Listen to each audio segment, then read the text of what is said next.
Is your passport valid? Hello, Tim Haldeman here again with another episode of Tales of a Bit Actor. This one goes back to 1997. And my agent called me in early January. As a matter of fact, it was the first audition of the year.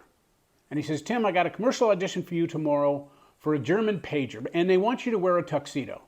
I went, really? They said, yep. Okay, so I happen to have a tuxedo. So the next morning, I get all gussied up in my tuxedo and my bow tie, and I go on the audition. Now, what this German pager did was flash sports scores of your favorite teams, okay?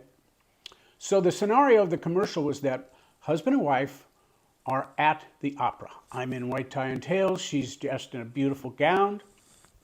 I'm pretty much bored to tears. My wife is in rapture with the arias on stage. And all of a sudden, my pager goes off. And I look down, and it shows me that my team has won the championship. So I leap up in exultation with wonderful yelling and screaming and bring the entire opera to a halt.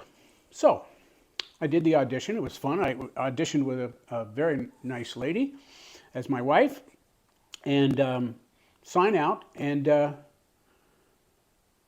didn't hear anything. Okay, there was no callback, so I thought, oh, well, I mean, I've been doing this so long, even at that time, that, by the time I got to the car, I'd forgotten the audition.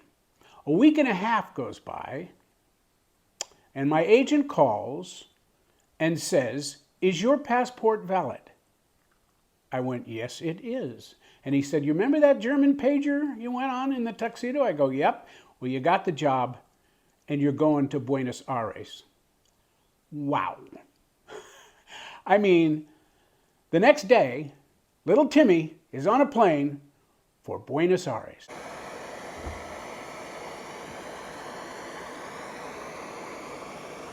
I fly, and it took almost all night. I mean, you had to fly to Miami and then fly down to Buenos Aires, way down there. So they picked me up at the airport in the morning. We landed in the morning, flew all night. And they take me to the opera house we're going to be filming at because they had to fit me for the white tie and tails, okay? And this was a beautiful little opera house in Buenos Aires. The famous one that they wanted to use was the Teatro Colón, which is world famous. But they couldn't because Madonna was filming Evita. We get to this lovely little opera house and get fitted for the tux and everything. And they take me back to our hotel, which was the Alvear Palace Hotel. I mean, gorgeous, just gorgeous. Madonna was at another hotel, which was even bigger, and they had to completely surround it 24/7 with guards because everybody wanted to either meet her or yell at her, I mean, it was crazy. At our hotel, though, was Antonio Banderas and Melanie Griffith. I didn't get to see them, but I knew they were staying there. Beautiful room and everything. So I get settled in. It's late in the afternoon, and the ad agency guys called and said, Tim, we're going to dinner. I said, okay, great. So I got dressed and go down, and we go out to this lovely little restaurant, had this fabulous lamb. We have just a wonderful time. We're talking and everything. And I look at my watch, and it's 11:30. And I said, hey guys, what time do we have to leave the hotel? They said, oh, Tim, we leave 6:30 a.m. I said, what? I said, guys, I've been flying all night. I got to get some sleep. I said, oh, okay. So I get a cab back to the hotel and fortunately went right to sleep. Get up the next morning. They take us 6:30. We get to the opera house. We get all dressed up. And we proceed to film for 11 hours, okay? All different variations. And it was something. They had hired 200 extras. So the shot was me and my wife, right? And we're looking, our eye line was up to the stage. And then they had 200 extras, all dressed to the nines, okay, in tuxes and gowns and everything. By the way, the people of Buenos Aires are gorgeous. The women, just beautiful. They consider it the Paris of South America, and the people of Buenos Aires call themselves porteños, and there's a lot of mixture of German and Italian and French and of course South American in the bloodlines, and they're just gorgeous. I mean, where the hotel was, they had a beautiful street of shopping, you know, with all the high end brands and everything, and any 10 of the shop girls, you could take them to Hollywood and they'd be modeling the next day. And the men are just as gorgeous.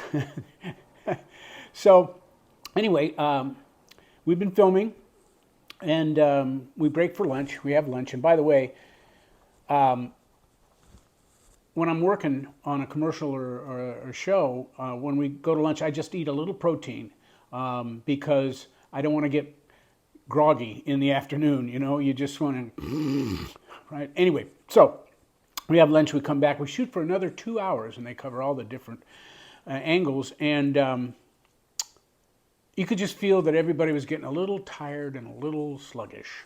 So I called the assistant director over, who was the most important person on the set, because he spoke German, Spanish, and English, okay? Maybe other languages too, but that were the three main ones working. We had German clients and Spanish crew and one actor from Los Angeles, okay?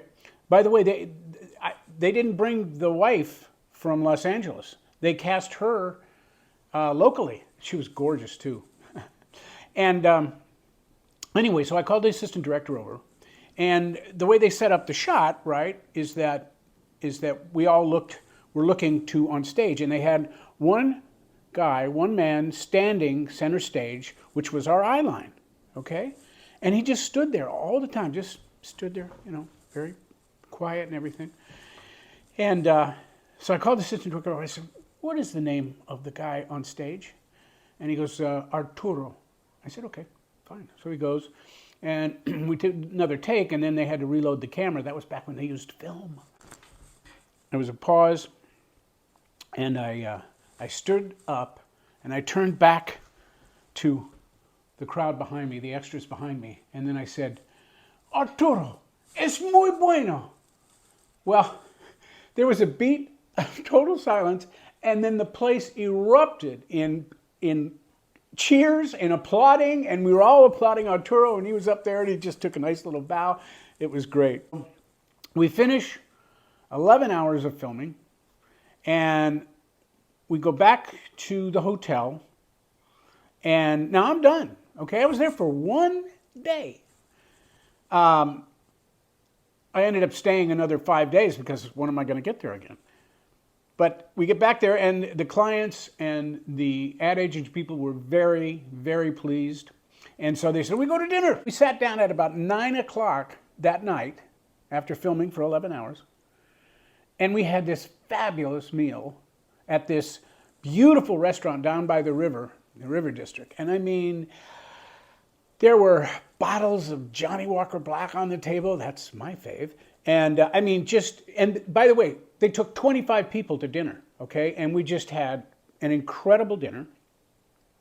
We didn't get up from the table until 2 o'clock. And then the client, the head guy, stands up, and we all gave a toast, and he goes, "We go dancing." And so I went, okay. So we go out. He had 3 cabs lined up. We all get in there, not all of us, but, you know, like 10 or 12 of us. And we go down till they found this little hole in the wall, okay? I mean, we came from this gorgeous restaurant, right? We go down to this hole in the wall, and I swear to you, the bar was planks of wood stretched across 2 barrels, okay? And we salsa danced till 5 in the morning. We got, I couldn't believe it. And we get back to the hotel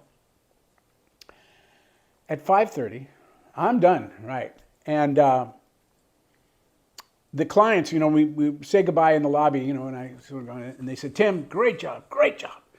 And they said, we got to go get an hour's worth of sleep because we got to fly. Today we have to fly to the interior to the second of the 3 commercials we're doing here. I went, you guys are animals.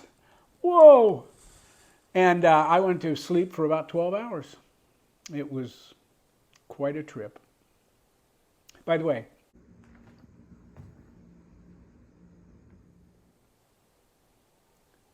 thanks for watching.